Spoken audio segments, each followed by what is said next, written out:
భూపాల్పల్లి జిల్లాకు industrial corridor గా అభివృద్ధి చేసేందుకు ఘనపూర్ మండల్ మైలారాం గ్రామంలో 60 ఎకరాలు ఇండస్ట్రియల్ పార్క్ ఏర్పాటుకు minister of revenue, housing, information and public relation Shri Ponguleti Srinivas గారికి, minister of women and child development Panchayati Raj Shrimati Anasuya Seethakka గారికి, అలాగే minister of IT and industries Shri Duddilla Sridhar Babu గారికి, వరంగల్ పార్లమెంట్ సభ్యులు డాక్టర్ కడియం కావ్య గారికి, భూపాల్పల్లి శాసనసభ్యులు గంగా సత్యనారాయణ గారికి, వర్ధమాన్ శాసనసభ్యులు నాగరాజు గారికి, ఇతర ప్రజాప్రతినిధులు, అధికారులు, ఇండస్ట్రియల్ టీజీఐఏసీ నుంచి అధికారులు అందరికీ నమస్కారం.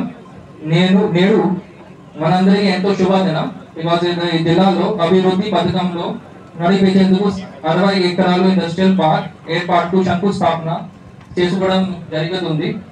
ఈ ఇండస్ట్రియల్ పార్క్ కి నార్మల్ గా మనం ఇక్కడ లేఅవుట్ కూడా తయారు చేసాం.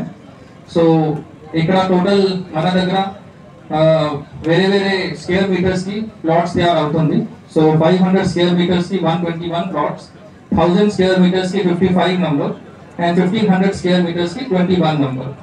సో ఇది లేఅవుట్ తర్వాత మనం ఇక్కడ ఇండస్ట్రియల్ టీజీఐఏసీ నుంచి ఇండస్ట్రియల్ టౌన్ ఇండస్ట్రియల్ ప్లాట్స్ మనం అలాట్ చేస్తున్నాం. So this is a very prestigious program for Government of Telangana, and I thank you honorable ministers for coming here and doing the foundation stone. It will create more development for Bhopalpalli district, and I hope it will implement it successfully. Thank you.